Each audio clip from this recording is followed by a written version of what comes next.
Hello, hello, hello. Hmm, hello. শোনা যাচ্ছে? শোনা যাচ্ছে কিনা একটু আমায় জানিয়ে দেবেন। পরিষ্কার শব্দগুলো কানে আসছে কিনা একটু আমাকে লিখে। অলোকদা এসছেন, অলোকদা আমায় একটু জানান কথাগুলো শোনা যাচ্ছে কিনা ঠিকঠাক।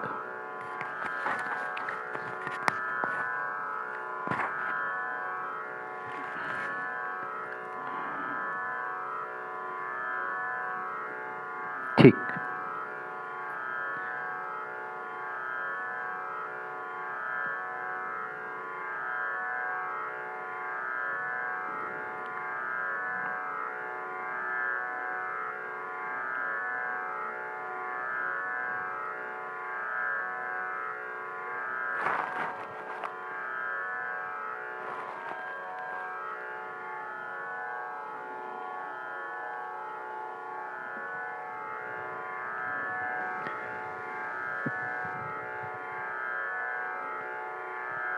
একদমই একটা নতুন কাজ শুরু করছি আজ। আপনাদের সকলের শুভকামনা, সকলের শুভেচ্ছা নিয়ে। আসলে কথা বলতে ভীষণ ভালোবাসি, কথা বলি, পছন্দ করি কথা বলতে। তাই হয়তো কথাকে নিয়ে যা যা করা যায় সেই কাজগুলোই করে যেতে ইচ্ছে হয়। সেরকমই একটি ইচ্ছে এই পত্রপাঠ। এছাড়াও আমরা সকলেই তো আমাদের চিঠি লেখার অভ্যেস, সেটাকে ভুলে যাচ্ছি, প্রায় ভুলে গিয়েছি। আমরা ছোটোবেলায় মনে পড়ে আমার কথা, পরীক্ষার শেষ হওয়ার আগে থেকেই মামা বাড়িতে চিঠি লিখতাম, পরিজনদের চিঠি লিখতাম। সেই চিঠি লেখাটা ছিল যাতে পরীক্ষার পরই মামা বাড়ি যেতে পারি, মামা আসে নিয়ে যায়, মামারা আসবে নিয়ে যাবে। সেই চিঠি লেখার একটা ধারা ছিল। সেটা আমি আমার জীবনে আমি মাধ্যমিক অবধি, অর্থাৎ 91 পর্যন্ত আমি কিন্তু এটাকে দেখেছি। সেই চিঠি লেখার অভ্যেসটা ভীষণ রকমভাবে ছিল। আজ কিন্তু এই প্রজন্মের কেউ আর চিঠি লিখতে পছন্দই করে না, চিঠি লেখেও না, তেমনভাবে দেখি না। তো আমার ইচ্ছে সেটাই যে চিঠি লেখাটা তো একটা শিল্প। চিঠি লেখানো যদি যায়, আবার নতুন করে যদি চিঠির জগতে আমরা ফিরে আসতে পারি, হ্যাঁ, প্রযুক্তি তো অবশ্যই থাকবে, কিন্তু তার সাথে সাথে চিঠি, সেই শিল্পটাকেও যদি আমরা নতুন করে নতুনভাবে পাই, কেমন হয়? তাই ইচ্ছেটা ছিল, সেই ইচ্ছে থেকেই কথা বলার স্বাদ, সব কিছু মিলিয়েই এই স্বপ্নে আমার ভবিষ্যতের একটা ভাবনা থেকে এই পথে পা বাড়ানো। ঠিক 9টা। নমস্কার, শুভ সন্ধ্যা। শুরু করছি শ্রোতাদের চিঠিপত্রের অনুষ্ঠান পত্রপাঠ। পত্রপাঠ, পত্র সাহিত্যের অনুষ্ঠানটি কোনো কিছুকে অনুকরণ বা অনুসরণ করে এটা কিন্তু নয়। হ্যাঁ, আমরা সকলেই জানি প্রাত্যহিকী একটা পার্ট, সেটা বেতারে, কিন্তু সেটাকে একদম অনুকরণ করেই যে এটাকে তৈরি করা হয়েছে তা কিন্তু নয়। সম্পূর্ণ একটা মৌলিক ভাবনা নিয়েই ফেসবুক লাইভে আপনাদের কাছে চলে আসা এই অনুষ্ঠানটিকে নিয়ে। এই মুহূর্তে সমগ্র পৃথিবী জুড়ে চলছে কোভিড-19 মহামারী। ভারতবর্ষ, পশ্চিমবঙ্গের বহু মানুষ এই ভয়ঙ্কর মহামারীর শিকার হয়েছেন, হচ্ছেন, আজও হয়ে চলেছেন। ভাইরাসের এই সংগ্রামে কেউ হারিয়েছেন বা হারাচ্ছেন তার পিতাকে, কেউ সন্তানকে, কেউ জননীকে, কেউ বা আবার প্রিয়াকে, প্রিয়জনকে। ঐতিহাসিক রথচক্রতলে পিষ্ট হয়ে চলেছেন কোটি কোটি মানুষ। আসলে জীবন এক ধূর্ত বস্তু, কখনো সরল বহমান, আবার কখনো আঁকা বাঁকা বহমান নদী। মাঝে মধ্যে তার ঘূর্ণি আমাদের জীবনকে করে দেয় জটিল ঘূর্ণাবর্ত, একবার সরল রেখা তো একবার বক্ররেখা। প্রতি পদক্ষেপে আসে শঙ্কা, প্রতি পদক্ষেপে উদ্বেগ, ভয়, উদ্যোগ হয়ে যায় ধূলিসাৎ। বীভৎস ঝড়ের মুখে উঠতে থাকে যথার্থ ঘটনা, যথার্থ বেঁচে থাকা, যথার্থ মূল্যবোধ, যথার্থ বিশ্বাস, যথার্থ আত্মবিশ্বাস, যথার্থ সাহস, সহমর্মিতা, দৃষ্টি, আরো কত কি। তবু মানুষের অন্তরে বারবার জেগে ওঠে মন্ত্র, ভুলবো না মানুষের পাশে থাকতে, ভুলবো না ভালোবাসা ব্যর্থ নয় বলতে, ভুলবো না প্রেমের কাছে আত্মসমর্পণ করতে। সেই প্রেমের মন্ত্রে স্রোতের টানে ডোঙা ভাসিয়ে চলে এসেছে আপনাদের কাছে। হ্যাঁ বন্ধু, পত্রপাঠের এই সপ্তাহের বিষয়, লকডাউন কি আপনার বই পড়ার আগ্রহ বাড়িয়ে তুলেছে? এই অনুষ্ঠান যেন ঝর্ণার জল। এসেছি রূপ দিয়ে, তাল দিয়ে অনুষ্ঠানটিতে এক মিঠে সুর তুলতে, সাহসিকতায় মহাসংকটে ভাইরাস দাগের ওপর ধুলো ছড়িয়ে দিতে, মহামারী মহাসংকটের পাহাড়ি ফাটলে কেউ যাতে হারিয়ে না যায়, সকলকে রক্ষা করতে, গাছতলায় বসে বিশ্বাসের স্বচ্ছ দৃষ্টিকে ছড়িয়ে দিতে। আপনার নিজস্ব অনুষ্ঠান ভেবে জল দিন এই অনুষ্ঠান বৃক্ষে, ফুল ফুটলে অবশ্যই তুলে নিয়ে যাব আপনাদের কাছে। আপনাদের সকলকে শ্রদ্ধা, নমস্কার, শুভেচ্ছা, শুভকামনা জানিয়ে শুরু করছি আজকের পত্রপাঠ অনুষ্ঠান। আজকের পত্রপাঠের প্রথম চিঠিটি যিনি পাঠিয়েছেন, সাধন মুখোপাধ্যায়, হাবশিগুড়া, হায়দ্রাবাদ, তেলেঙ্গানা। প্রিয় পত্রপাঠ, মাস দুয়েক আগে থেকেই ঠিক হয়েছিল গিন্নির চিকিৎসার জন্য ছোট মেয়ের কাছে হায়দ্রাবাদে যাব মার্চের প্রথম সপ্তাহে। ইতিমধ্যে করাল গ্রাসে পড়ল সারা বিশ্ব, এদেশও ছাড়া পায়নি। তাই শুভযাত্রার দিনে বেশ দোটানায় পড়ে গেলাম, যা থাকে কপালে। এই করে শেষ পর্যন্ত চলেই এলাম হায়দ্রাবাদ। এখন ভাবছি ভাগ্যিস চলে এসেছি, নইলে দুই প্রবীণ, বাড়িতে আর কেউ নেই, কি করতাম। পরিস্থিতি অনুযায়ী এখানে গৃহবন্দী হয়ে থাকতে হলেও সময় কিন্তু মন্দ কাটছে না। স্মার্টফোনে আকাশবাণীর সংবাদ সহ নানান অনুষ্ঠান আর বিবিধ ভারতীর পুরনো দিনের মণিমুক্তর মতো সব গান, আহা, এসবের মজাই আলাদা। সম্প্রতি আবার দূরদর্শন শুরু করেছে আদি ধারাবাহিক রামায়ণ ও মহাভারত। এছাড়া ছোট্ট নাতি সাহেবের সাথে খেলা, খুনসুটি, আরও সময় মতো পছন্দের কিছু বই আর সাহিত্য পত্রিকা। আমি একটু আধটু সঙ্গীত চর্চা করি, তাই সঙ্গীতের জগতের নক্ষত্রদের জীবনী ও গান তৈরির নেপথ্যের নানান ঘটনাবহুল বইগুলো আমাকে ভীষণ টানে।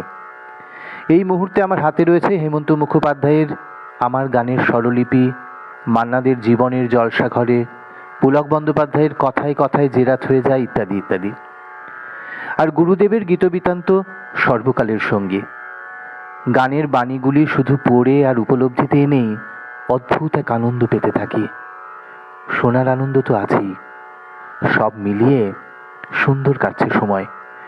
মনেই হচ্ছে না গৃহবন্দী, ঘরে থাকার সরকারি নির্দেশ পালনও হচ্ছে অক্ষরে অক্ষরে।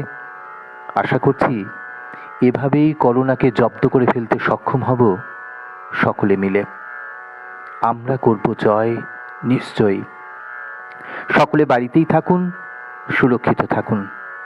নমস্কারান্তে, সাধন মুখোপাধ্যায়, হাবশিগুড়া, হায়দ্রাবাদ, তেলেঙ্গানা, 500007। ধন্যবাদ জানাই। আমার প্রথম যে উদ্যোগ, প্রথম যে ইচ্ছে, সেই ইচ্ছের সাথে আপনারা, আমার বন্ধুরা যারা চিঠি লিখতে ভালোবাসেন, যারা লিখে চলেন, আমার ভালোবাসায় সাড়া দিয়েছেন, আমার ডাকে সাড়া দিয়েছেন, এভাবেই থাকবেন। আমার ইচ্ছে, সেই ইচ্ছে পূরণ আপনাদের নিয়ে নিশ্চয়ই হবে। দ্বিতীয় চিঠি যেটা পড়ব, লিখেছেন অর্পিতা চৌধুরী, খাতড়া, টিচার্স কলোনি, বাঁকুড়া। প্রিয় পত্রপাঠ, এই পড়ন্ত অবেলায় যখন দু একটা রূপালী রাংতা জানান দিচ্ছে শীত বসন্তের, সেই সময় তোমাদের এই উদ্যোগ ছোটবেলার প্রাত্যহিকীর কথা মনে করিয়ে দিল। আসলে লকডাউন শব্দটার সঙ্গে আমরা মধ্যবিত্তেরা ঠিক পরিচিত ছিলাম না। দিন চালাবার দৈনন্দিনতায় আমরা এমন অনেক কিছুর সঙ্গে পরিচিত থাকি না, অথবা পরিচিতিগুলোতে ধুলোর আস্তরণ ফেলে কখনো সন্তানের আবদার মেটাই, কখনো সন্তান হয়ে দায়িত্ব পালন করি। আবার কেজো জগতের ফাইফরমাস খাটতে খাটতে শুধু বিছানায় এলিয়ে দিতে পারার অপেক্ষায় আর পরের দিনের সূর্য দৌড়ের প্রস্তুতিতে ভুলেই গিয়েছিলাম আমার কিশোরী বেলার নলিন জীবনটাকে। যাই হোক, লকডাউনের প্রথম কদিন ব্যাপারটা বুঝতে আর কেজো ফাইফরমাস খাটতেই চলে গেল। তার উপর বাড়িতেও কাজকর্ম বৃদ্ধি পেয়েছে, আর যার বাড়িতে একটি শাবক রয়েছে সেখানে লকডাউনটা যে লক আপ তা বলাই বাহুল্য। তবু প্রায় দিন 15 পর যখন আমার পৃথিবী ঘুমে আচ্ছন্ন, তখন কি মনে করে আমার সংগ্রহের খাতাগুলো ঝাড়তে বসলাম। প্রথমেই হাতে উঠে এলো নহন্যতে, আমার কিশোরী বেলার প্রথম কদম ফুল। এমনি করে একে একে প্রথম প্রতিশ্রুতি, আগুন পাখি, পাঞ্চজন্য, প্রথম আলো, কালপুরুষ, বুদ্ধদেব গুহ, সুচিত্রা ভট্টাচার্য, আবুল বাসার, নৃসিংহপ্রসাদ, শরৎ, বঙ্কিম ঝাড়তে ঝাড়তে আসলেই যে আমি স্মৃতির পালক ঝাড়ছি বুঝতেই পারিনি। দেখি কোনো বইয়ের প্রথম পাতায় লেখা ভালোবাসা ভালো থেকো, আবার কোথাও লেখা কারো চোখ ভালো লাগে। কেমন যেন ঘোট লাগলো দু চোখে। পৌঁছে গেলাম সেই কিশোরী বেলার সবুজ ঘাসে, যেখানে কেউ বলেছিল অপেক্ষা করতে, কাউকে বলেছিলাম সময় রাখতে, কেউ কখনো পায়ে সাজিয়েছিল গোলাপ বিছিয়ে। না, গোলাপ পাইনি বটে, তবে জুঁইয়ের প্রীতিতে সজ্জিত হয়েছি কখনো সখনো। সেই সব ছেলে মানুষের দেশে কখন যেন পৌঁছে গেছি মধ্যরাতে। এদিকে কিছুক্ষণ আগেই পাহারাদার চমকে গেছে, আর পড়শি পেঁচাটা ধমকে যাচ্ছে ক্ষণে ক্ষণে, অথচ আমার যেন হুঁশ নেই। আমি তখন সেই নলেন জীবনটাকেই ছুঁয়ে ছুঁয়ে দেখছি, একান্তই ঘুমিয়ে থাকা আমার আমিকে। সময় তখন বেওয়ারিশ, বেহিসেবি। যখন সঞ্চয়িতা পড়ছি, মনেরে আজ কহ যে ভালো মন্দ যাহাই আসুক সত্যের লও সহজে, দেখি জানালা দিয়ে ভোরের বাতাস আসছে। হ্যাঁ, এই মুহূর্তে আমার খুব প্রিয়জনের থেকে প্রাপ্ত মনীন্দ্রগুপ্তের অক্ষয় মালবেরি পড়ছি। জানি এ দুর্যোগ কেটে যাবে, আবার আমরা যান্ত্রিক হব, তবে আশা রাখব ফিরে পাওয়া ভালোবাসাকে যত্নে রাখার। ভালো থেকো সকলে। এটি অর্পিতা চৌধুরী, টিচার্স কলোনি, খাতড়া, বাঁকুড়া। ধন্যবাদ আমাদের এই সাথে থাকার জন্য। আর আপনাদের কেমন লাগছে এটা কিন্তু আমায় জানাতেই হবে, অবশ্যই টেক্সট করেই তো জানাবেন আপনারা। চেষ্টা করছি নতুনভাবে একটু ভালোভাবে কাজটা করার, সেই ইচ্ছে নিয়েই আসা। আপনাদের ভালো লাগলেই সার্থকতা। এবারে যে চিঠিটি পড়ব সেটা লিখেছেন সৌমিত্র চট্টোপাধ্যায়, চাঁদমারিডাঙ্গা, বাঁকুড়া থেকে। প্রিয় দেবাশিস, তোমার ভাবনার প্রশংসা না করে পারলাম না। তাতে 250 শব্দ থেকে কিছু শব্দ খরচা হয়ে গেলে যাক, কত কিছুই তো খরচা হয়ে যাচ্ছে প্রতিনিয়ত, এমনকি মানুষের বিবেকও। এই যেমন চিঠি লেখার অভ্যেস, সেটাও তো ব্যবহার না হয়ে হয়ে খরচের খাতায়। আর বই পড়ার কথা বলছো, সেসব তো কবেই উঠে গেছে। না, হয়তো সবার ক্ষেত্রে নয়, আমিও যে খুব বই পড়ি এমনটা নয়, তবে সময় সুযোগ পেলেই পড়ি। কবিতা পড়ার অভ্যেসটা তো অনেক দিন, আর ওটা রোজই পড়ি। অবশ্য সেটা যদি বই পড়া হিসেবে ধরে নাও তাহলে হ্যাঁ পড়ি।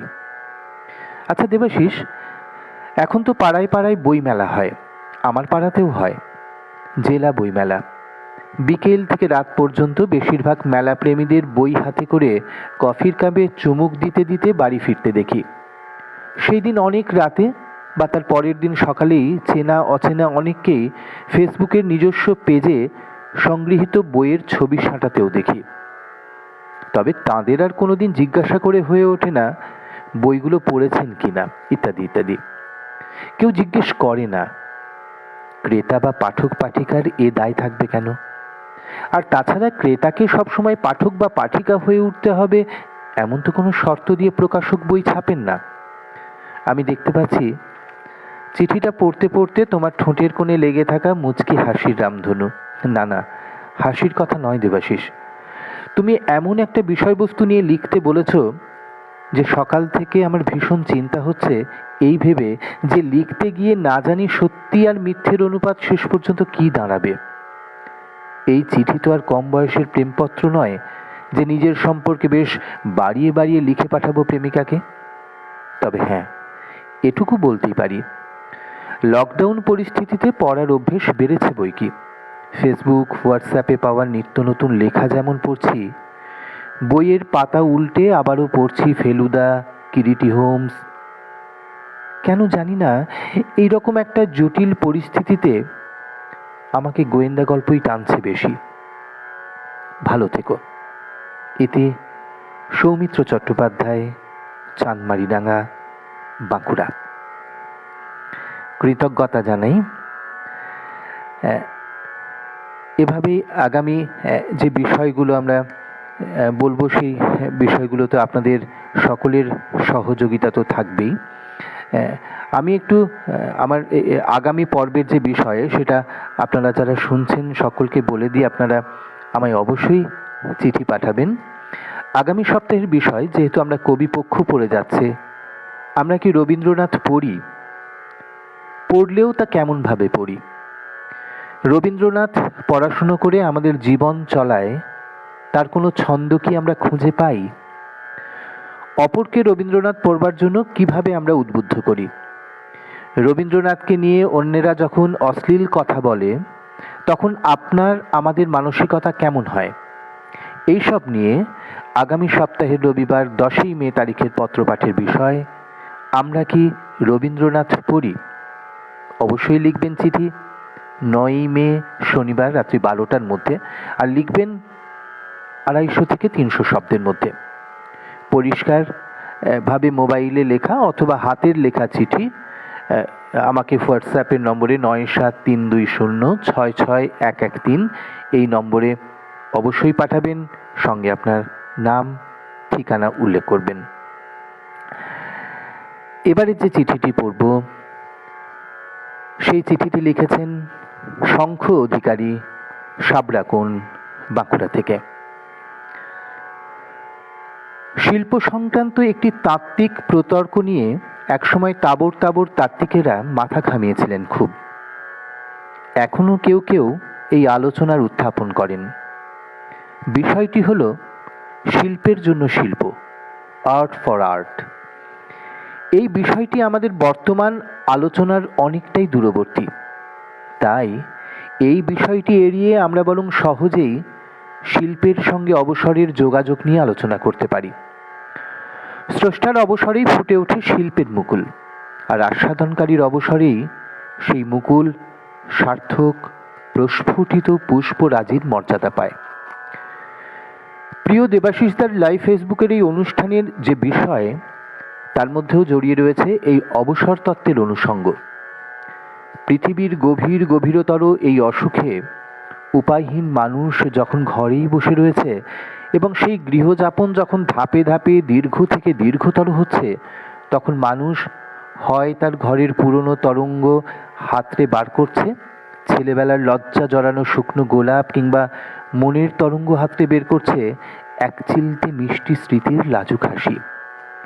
আর এই সব কিছু যখন বন্দি থাকা দুই মলাটের মধ্যেই পাওয়া যায়, তখন সেই আনন্দের মাত্রা বাড়তে বাড়তে ব্যাপ্ত হয়ে যায় বিশ্বময়।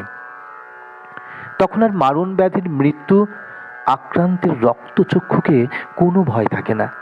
হ্যাঁ, বাংলাদেশের পুস্তক আন্দোলনের অন্যতম আলোকিত নেতা আবদুল্লাহ আবু সাইদ স্যারের একটি কথা মনে পড়ল। উনি বলেছিলেন, পুস্তকের মধ্যে আলোকিত মানুষের উজ্জ্বল আত্মা ধরা থাকে। দীর্ঘ অবসরে আত্মার আলো ছড়িয়ে পড়েছে বই কি। পুরনো তাক থেকে কত না পড়া বই তো পড়েই ফেললাম।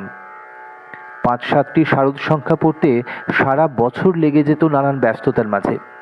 এই কদিনে সেই সব কিছু শেষ করে ফেলেছি। আমাদের পত্রিকার গ্রন্থ সমালোচনা বিভাগে আসা বহু গ্রন্থ পড়ে একটা করে রিভিউ বানালাম।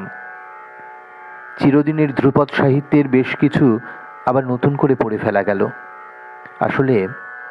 আসলে নিরবচ্ছিন্ন অবসরই গ্রন্থ পাঠের উপযুক্ত সময়। আর এই লকডাউন সুনিশ্চিতভাবেই আমার গ্রন্থ পাঠের অভ্যেসের অগ্নিযজ্ঞে ঘৃতাহুতি কাজ করে চলেছে। খুব ভালো থেকো দাদা। এখানেই ইতি টানলাম। শঙ্খ অধিকারী, সাবরাকোণ, বাঁকুড়া। ভীষণ ভালো লাগছে।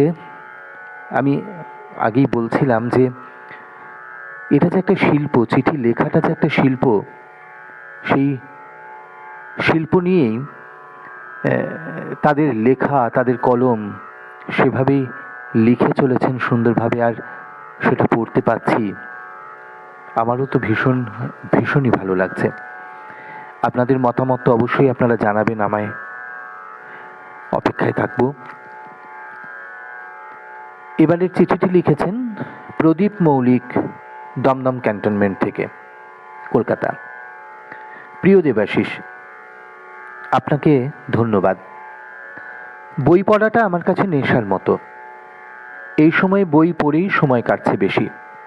মাঝে কয়েকটা মঞ্চ নাটক ও শ্রুতি নাটক লিখেছি। বই পড়ায় এখনো অরুচি আসেনি। তাছাড়া বই পড়েই তো কত কি জানতে পারি। একসময় পক্ষীরাজ পত্রিকার কর্মাধ্যক্ষ ছিলাম। সে সময় সম্পাদক প্রেমেন্দ্র মিত্র সহ বহু নামকরা কবি, শিল্পী, সাহিত্যিকদের সঙ্গে নিত্য যোগাযোগ ছিল। শিবরাম চক্রবর্তী, সন্তোষ কুমার ঘোষ, অমিতাভ চক্রবর্তী, পূর্ণেন্দু পত্রী, কত নাম বলবো। উইয়ে বহু বই নষ্ট করলেও এখনো বহু লেখকের স্বাক্ষরিত বই সংগ্রহে আছে। কলেজ স্ট্রিটে তো যাই, তাছাড়া বিভিন্ন জায়গায় ঘুরতে গিয়েও বই সংগ্রহ করি। বাংলাদেশে অভিনয় করতে গিয়ে উপহার পেয়েছি হুমায়ুন আহমেদ, গোলাম সারোয়ার, লাকি ইনামের নাট্যদলের নাট্যপত্র, শুধু নাটক, নানা বিষয়ের বই। এই সময়ে বহু অপঠিত বই এবং পড়া বইও ফের পড়ছি। রবীন্দ্রনাথের লিপিকা প্রতি বছর পড়ি, এবারও পড়েছি। মোবাইলে গল্পগুচ্ছ গ্রুপের গল্পও পড়ি। তবে বই পড়ার মতো আনন্দ মোবাইলে পড়ে পাই না। তাই বই আমার চিরকালের সই। প্রীতি নেবে। ইতি প্রদীপ মৌলিক, দমদম ক্যান্টনমেন্ট, কলকাতা। ধন্যবাদ আপনাকেও আমাদের সঙ্গে আমাদের এই চিঠিতে পত্রপাঠ অনুষ্ঠানে আসার জন্য, চিঠি পাঠানোর জন্য।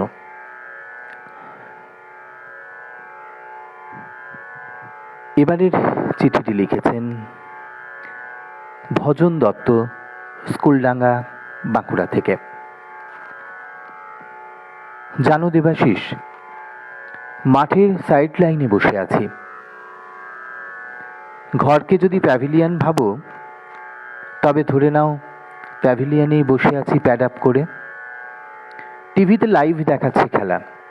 এত ফার্স্ট বোলিং হচ্ছে যে পৃথিবীর বাঘা বাঘা সব ব্যাটসম্যানরা ঘায়েল।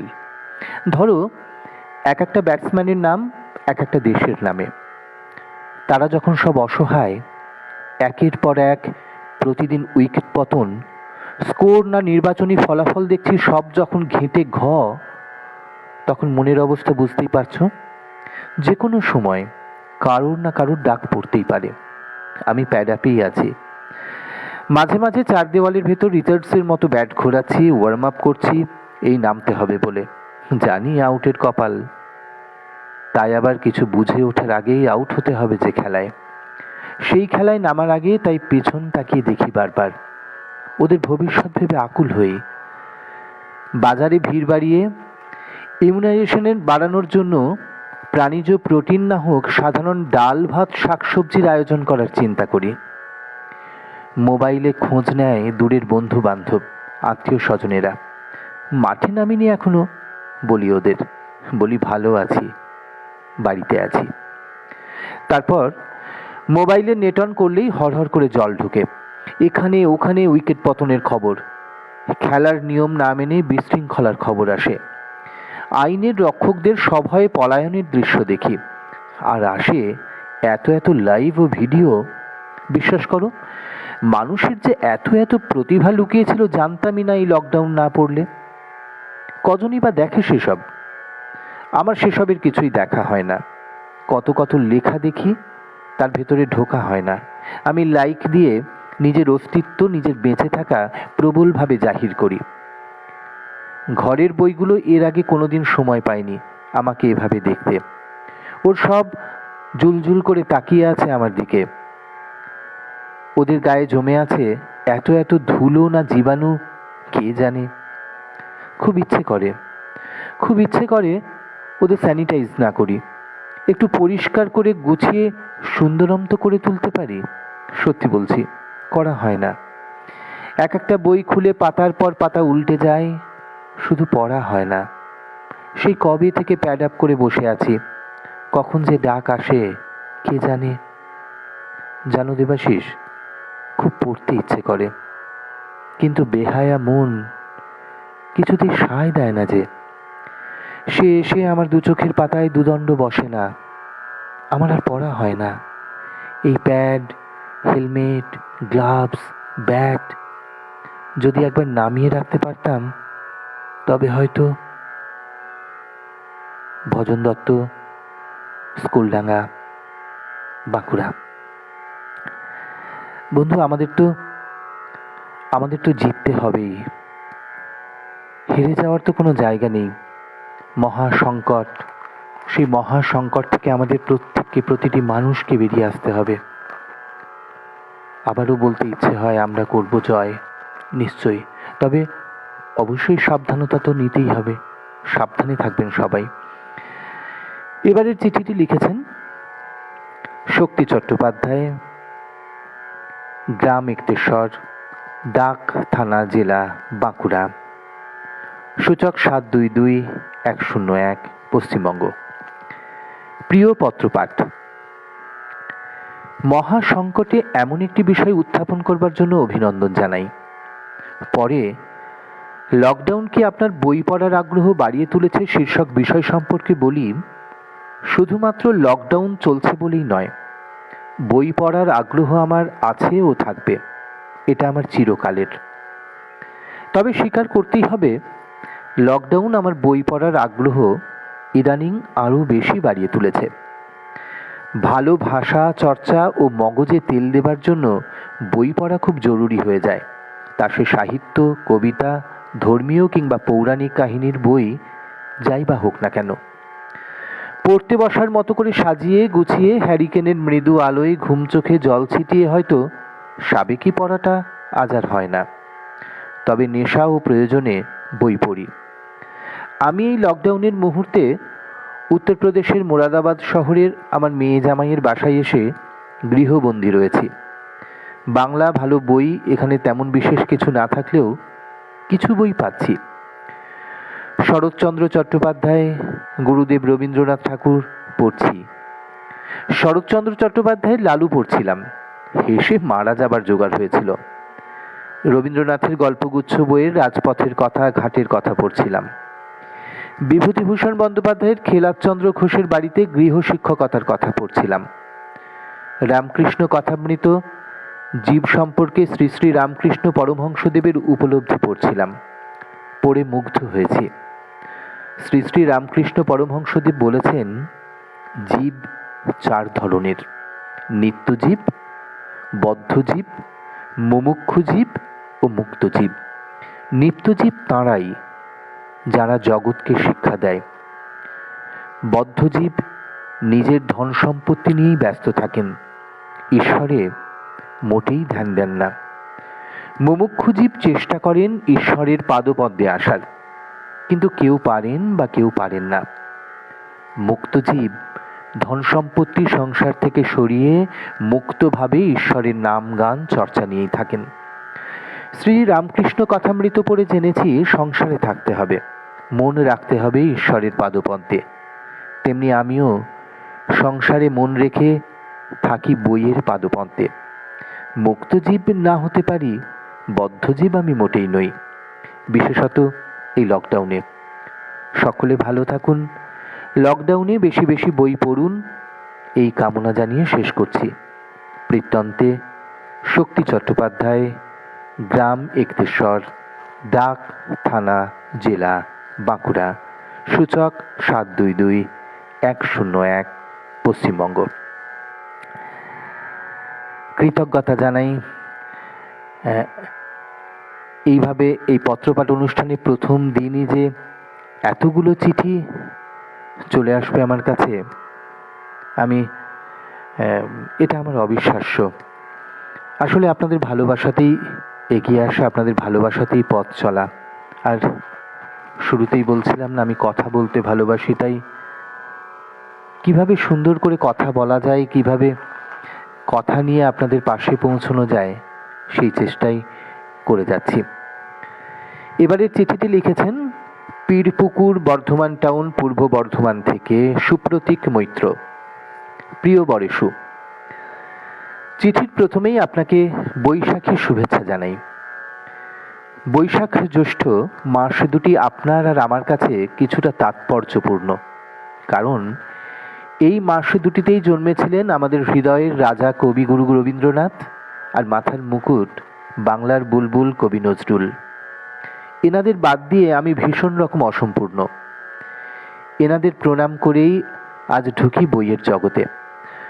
যদিও আপনি জানেন যে লকডাউনের বাজারে আপনার বা আমার ফুরসত নেই, তবু বাঙালির হঠাৎ পাওয়া উৎসবের মতো এই সময়ে আমার প্রাত্যহিক কাজের মতো বই পড়ার সময়টা একটু হলেও বেড়েছে বইকি। প্রথমেই যে বইটা পড়তে উদ্যোগী হলাম সেটা হলো শরদিন্দু বন্দ্যোপাধ্যায়ের ঐতিহাসিক উপন্যাস সমগ্র, যা আমার চিরকালীন প্রিয় একটি বই। কালের মন্দিরা আর তুঙ্গভদ্রার তীরে শেষ করে প্রবেশ করলাম গৌড়মল্লারে। সত্যি কথা বলতে কি, এই উপন্যাসটি আমাকে একটু নতুন করে ঝাঁকিয়ে দিল। শশাঙ্কের সমসাময়িক বা পরবর্তী বাংলার চিত্র আমাকে উৎসাহিত করল তখনকার ইতিহাসের বিষয়বস্তুতে। শশাঙ্কের নাম উচ্চারণ মাত্রেই প্রত্যেক বাঙালি জাতীয়তাবাদী এক আনন্দ হয়। শশাঙ্ক সম্পর্কে একটি পূর্ণাঙ্গ ঐতিহাসিক পুস্তক সময়ের চাহিদা। শশাঙ্কের সময়কাল সম্পর্কে যাবতীয় নথির প্রগাঢ় পাঠ করে তার গৌরতন্ত্র সম্পর্কে যিনি রচনা করবেন, তিনি আমাদের অতুল সম্মানের পাত্র হবেন, সন্দেহ কি। শশাঙ্ক প্রায়শ শত্রু হস্তে চিত্রিত। বাণভট্টের হর্ষচরিত বা হিউয়েনসাং এর বিবরণ শশাঙ্কের প্রতি বিদ্বিষ্ট। আর্য মঞ্জুশ্রী মুকল্প বৌদ্ধদের রচনা। শশাঙ্ক শৈব ছিলেন এবং ইতিহাসের রঙ্গমঞ্চে তিনি যখন আবির্ভূত তখন তার প্রবল প্রতিদ্বন্দ্বী হর্ষবর্ধন ছিলেন বৌদ্ধ। অতএব বৌদ্ধরা শশাঙ্ককে শত্রু জ্ঞান করেছেন। শশাঙ্ক বনাম হর্ষ, শৈব বনাম বৌদ্ধ সংঘর্ষ নিয়ে আজকে আমি আলোচনা করতে চাই না, কিন্তু একথা বলা দরকার, শশাঙ্ক বাঙালি বৌদ্ধদের উপরে অত্যাচার করেননি এবং বাংলা জুড়ে বৌদ্ধ বিহারগুলি কোনোভাবেই ক্ষতিগ্রস্ত হয়নি। এ কথা সত্যি যে বুদ্ধগয়ার বোধিবৃক্ষ উপড়ে ফেলার নির্দেশ দিয়েছিলেন, কিন্তু সেটা নিয়েও আজ আলোচনা করব না। বাংলার এই গৌরবময় ইতিহাস আমার মনে যে শ্লাঘার শিহরণ জাগায়, তার তুলনা মেলা কঠিন। যদিও শরদিন্দুবাবুর কলমে উঠে এসেছে শশাঙ্ক পরবর্তী বাংলার কথা, তবুও গ্রাম বাংলার সমৃদ্ধির যে চিত্র আমাদের চোখের সামনে ভেসে ওঠে তা অতুলনীয়। পত্রের অতি বিস্তারে আপনাকে আর বিব্রত না করে এখানেই ইতি টানলাম। আজ তবে এইটুকু থাক, বাকি কথা পরে হবে। অলমিতি। শুভেচ্ছান্তে সুপ্রতীক মৈত্র, পীরপুকুর, বর্ধমান টাউন, পূর্ব বর্ধমান। ধন্যবাদ জানাই। আগামী দিনেও আপনারা সকলেই আমার সঙ্গে থেকে এভাবে চিঠি পাঠাবেন, সেই আশাতেই তো থাকব। এবারের চিঠিটি লিখেছেন অলোক রায়, বাঁকুড়া থেকে। সুপ্রিয় দেবাশিস দা, জানি না কেমন আছেন আপনি, জানা নেই। এখনো ঘরে ফিরেছেন কিনা জানি না তাও। ফেসবুকের টাইম লাইন জানান দিচ্ছে আজ রাতে আপনি লাইভে আসবেন। সেই ভোর থেকে দৌড়, গভীর রাতেও নিস্তার নেই। নিস্তার নেই আপনাদের। খবর, জীবনের খবর, চলে যাওয়ার খবর, ঝগড়ার খবর, শান্তির খবর, গতানুগতিক এসবগুলো তো ছিলই, প্রতিদিনের রোজ নামচা। খুব সম্ভবত জানুয়ারির 24 তারিখ চীনের উহান প্রদেশে প্রথম পরিলক্ষিত হলো ক্ষুদ্রাতি ক্ষুদ্র একটি ভাইরাস, স্মার্টলি যেটাকে বলা হলো কোভিড-19। প্রথমটাই কেউ তেমন আমলই দিলেন না, দূর কত সামলে নিয়েছি এটা আর এমন কি। অতঃপর দুনিয়া জুড়েই এই আমল না দেওয়ার মাসুল গুনতে গুনতে হয়রানির চূড়ান্ত পর্যায়ে সমগ্র বিশ্ব।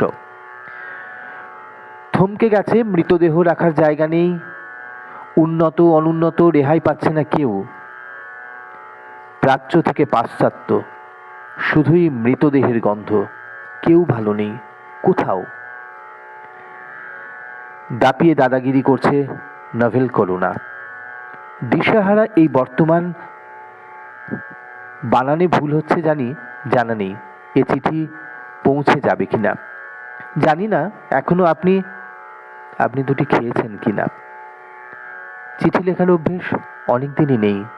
তারপর এই লকডাউন, দিন গুনছি কবে মুক্তি পাবো আমরা। অবসাদ থাবা বসাচ্ছে। জরুরি কাজে বাইরে বের হলেও ভয় ভয়, শুধু ভয়। মুখ বেঁধেছি তো। আপনার বাইকের তেল আছে তো দেবাশিসদা? চাল তুলে রাখা আছে কয়েক সপ্তাহের জন্য? ব্যক্তিগত বিষয়ে ঢুকে পড়ছি, প্লিজ মাফ করবেন। স্বাস্থ্যকর্মী থেকে পরিবহন, দমকল থেকে পুরকর্মী যারা ভাড়া ঘরে থাকেন, দুবেলা তাদের গলা ধাক্কা খেতে হচ্ছে। সাংবাদিকরাও পড়ছেন এমন অবস্থার মধ্যে।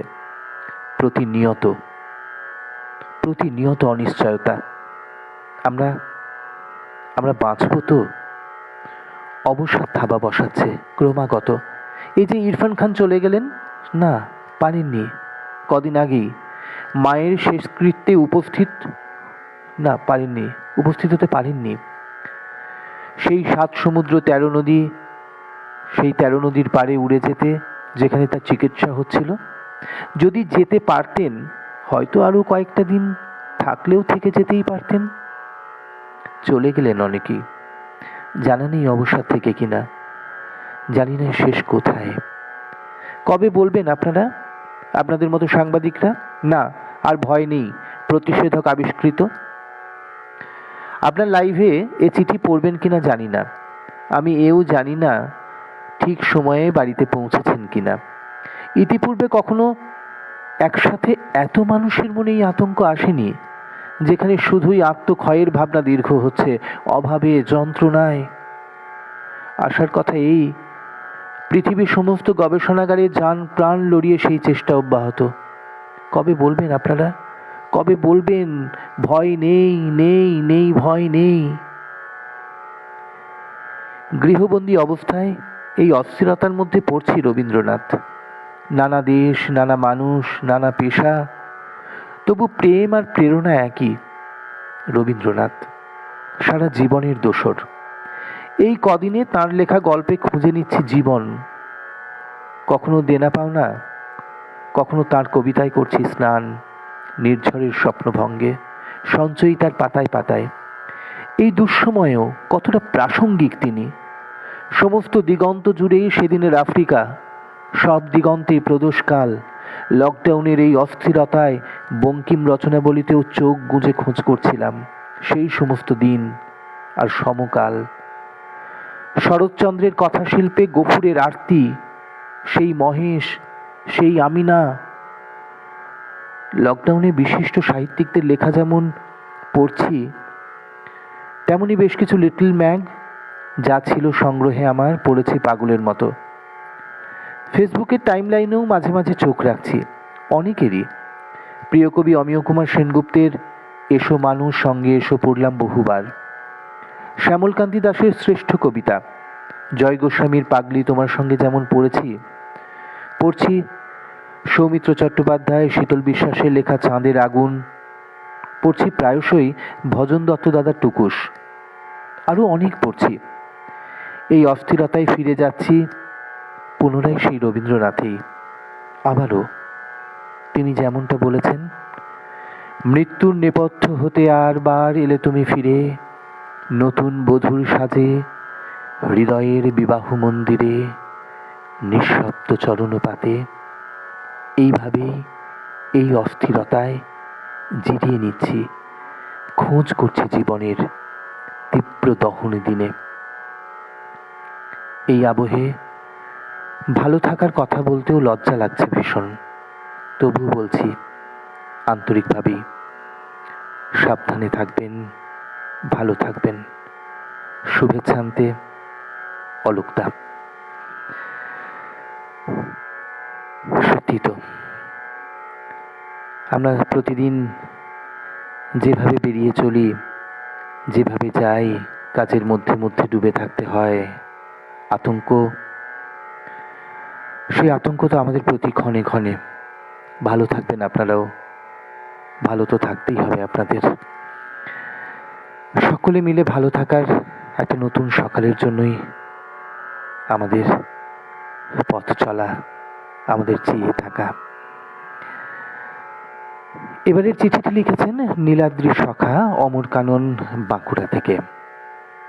মান্যবর সমীপেশু।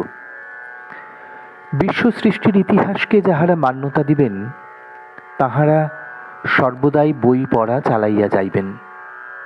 লকডাউন সেই ক্ষেত্রে অনুঘটকের ভূমিকা লইতে পারে কেবলমাত্র। বই পড়া হইল এক অর্থবাহী ঐতিহ্য, যাহা ইতিহাস থেকে শিক্ষা গ্রহণ করিয়া ভবিষ্যৎকে সুনির্দিষ্ট ও প্রলম্বিত করিতে সাহায্য করে। আমি ব্যক্তিগতভাবে প্রতিনিয়ত বই পড়িয়া নিজের মস্তিষ্ক তথা মনের সতেজতা ও পুষ্টিবর্ধন করাইয়া থাকি। দব্রুপান্না আর ভানুমতির মাধ্যমে নিজেকে ওদের কাছে নিয়ে যাওয়ার চেষ্টা করি। হ্যাঁ, অকপটেই স্বীকার করিতেছি, বই বেশি করিয়া পড়িয়া বিশ্ব মানবতার সেকাল একালের অভিব্যক্তিগত পরিবর্তনের রূপ দেখিবার চেষ্টা করিতেছি।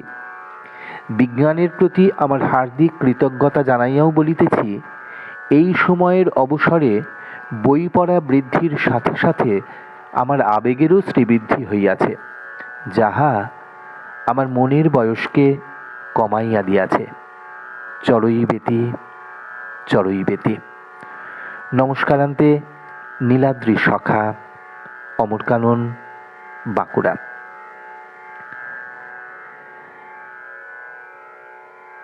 আজকের অনুষ্ঠানের শেষ চিঠি লিখেছেন ডক্টর দেবানন্দ মুখোপাধ্যায়, প্রান্তিকা, প্রতাপবাগান থেকে। প্রিয় দেবাশিস, নতুন বইয়ের গন্ধর মতো কিছু কিছু গন্ধ আছে যেগুলো জীবনে অনেক দামি সুগন্ধির থেকেও সুন্দর। পুরনো বইও অনেকটা আমাদের সংসারে অভিভাবকের মতো। যখনই কোনো সমস্যায় পড়ি, তাদের কাছেই নতজানু হতে হয়। এখনকার এই ভার্চুয়াল জগতের আগ্রাসী থাবার নিচে আস্তে আস্তে হারিয়ে যাচ্ছে সেই সব ভালো লাগার দিনগুলো। হারিয়ে তো যাচ্ছে অনেক কিছুই, মিথ্যে বলবো না, পাচ্ছিও অনেক কিছু, যার সব কিছুই হয়তো ভালো নয়, কিন্তু বেছে নিতে পারলে সত্যি সেগুলো আমাদের মনের কুঠুরিতে জায়গা করে নিতে পারে অনেকখানি। লকডাউন কথাটার মানে কি প্রথম প্রথম বুঝিনি, এখন হাড়ে হাড়ে টের পাচ্ছি। এই লকডাউনে আমার তো মনে হয় কিছুটা হলেও আমাদের বই পড়ার পুরনো অভ্যেসটা ফিরছে। আমার নিজের ক্ষেত্রে এমন অনেক বই ছিল যা শুধু কিনেই ছিলাম, পড়া হয়ে ওঠেনি। এরকম বেশ কয়েকটা বই পড়ে ফেললাম একদিনেই। আমার তো মনে হয় এই লকডাউনের বাজারে সময় কাটানো সুস্থভাবে সম্ভব একমাত্র ভালো বই পড়েই। ফেসবুক, টুইটার বা বিভিন্ন হোয়াটসঅ্যাপ গ্রুপে যেটুকু ভ্রমণ করতে পেরেছি এতদিনে, তাতে বুঝতে পারছি বই পড়ার অভ্যেসটা একটু হলেও বৃদ্ধি পেয়েছে। এমনকি শুধুমাত্র ইবুক বা বইয়ের পিডিএফ ডাউনলোড করাই নয়, বেশ কিছু পাঠক হার্ড কপির খোঁজ খবরও নিচ্ছেন। আশা রাখি লকডাউন উঠে গেলে তারা তাদের সে কৌতূহলও মেটাবেন। মোদ্দা কথা, বইয়ের বিকল্প বই। তার পাঠক সংখ্যা এই লকডাউনে বেড়েছে, বাড়ছে, বাড়বে। ভালো থাকুন, সাবধানে থাকুন, সুস্থ থাকুন। ইতি ডক্টর দেবানন্দ মুখোপাধ্যায়, প্রান্তিকা, প্রতাপবাগান, বাঁকুড়া।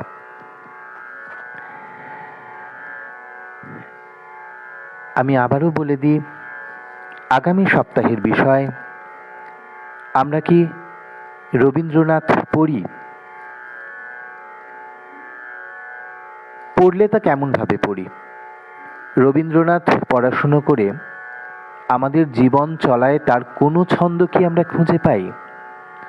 অপরকে রবীন্দ্রনাথ পড়বার জন্য কিভাবে আমরা উদ্বুদ্ধ করি? রবীন্দ্রনাথকে নিয়ে অন্যেরা যখন অশ্লীল কথা বলে, গান গায়, তখন আপনার আমাদের মানসিকতা কেমন হয়? এইসব নিয়েই আগামী সপ্তাহের রবিবার 10ই মে তারিখের পত্রপাঠের বিষয়, আমরা কি রবীন্দ্রনাথ পড়ি? লিখে ফেলবেন চটপট। 9ই মে শনিবার রাত্রি 12টার মধ্যে কবিপক্ষে। আর তার আগে তো আমরা অবশ্যই 8 তারিখ শ্রদ্ধা জানাচ্ছি কবিকে, আমাদের গুরুদেব, আমাদের প্রাণের কবি গুরুদেব রবীন্দ্রনাথের প্রতি শ্রদ্ধা থাকবে। আর এই চিঠি লিখবেন 250 শব্দের মধ্যে, 250 থেকে 300 শব্দের মধ্যেই, হাতের লেখা অথবা টাইপ করে মোবাইলে আমাকে হোয়াটসঅ্যাপে পাঠাবেন। প্রিয় পত্রপাঠ শিরোনামে। অনুষ্ঠানটি পত্র সাহিত্যের, তাই নাম, ঠিকানা, মোবাইল নম্বর অবশ্যই উল্লেখ করবেন। আর আজকের এই প্রথম দিনের, শুরুর দিনের অনুষ্ঠান পত্রপাঠ আপনাদের কেমন লাগছে? কি হলে ভালো হয়? আপনাদের মতামত আমাকে কিন্তু জানতেই হবে। ভুল ত্রুটি, ভালো মন্দ সব কিছু নিয়েই। কারণ একটা কাজ করতে গেলে সব ঠিক এটা কখনোই নয়। আমি ব্যক্তিগতভাবে এটাই মনে করি, আমার উপস্থাপনা, আমার বলা, আমার পত্রপাঠ সব কিছুর মধ্যেই ত্রুটি থাকতেই পারে, থাকাটা স্বাভাবিক। সেটা আপনাদের সকলের কাছ থেকে মূল্যবান মতামত পেলে আমি অবশ্যই সংশোধন করব। অবশ্যই আগামী দিনে সেই ত্রুটিগুলোকে মিটিয়ে নিয়ে ভালো কাজ করার চেষ্টা করব। আপনারা সকলে ভালো থাকবেন, সুস্থ থাকবেন, সুন্দর থাকবেন, বাড়িতে থাকবেন, আর খেয়াল রাখবেন নিজের প্রতি, পরিবারের প্রতি। চিঠি লিখবেন আমায়, অবশ্যই লিখবেন। আর আপনাদের সাথেও যারা রয়েছে তাদের অনুগ্রহ করে এই চিঠি লেখার অভ্যেস যাতে আবার ফিরে আসে, তার জন্য তাদের উদ্বুদ্ধ করবেন। চিঠি লেখা একটা শিল্প, তাই আমার এই ভাবনা থেকেই পত্রপাঠ অনুষ্ঠান। এখানেও যাতে এই প্রজন্মের যারা রয়েছেন তারাও যাতে আসেন এই লেখাতে, চিঠি লেখার জন্য অভ্যেসটা গড়ে তুলতে পারেন, সেই চেষ্টা করবেন। আপনাদের সকলকে কৃতজ্ঞতা, ধন্যবাদ, শুভরাত্রি।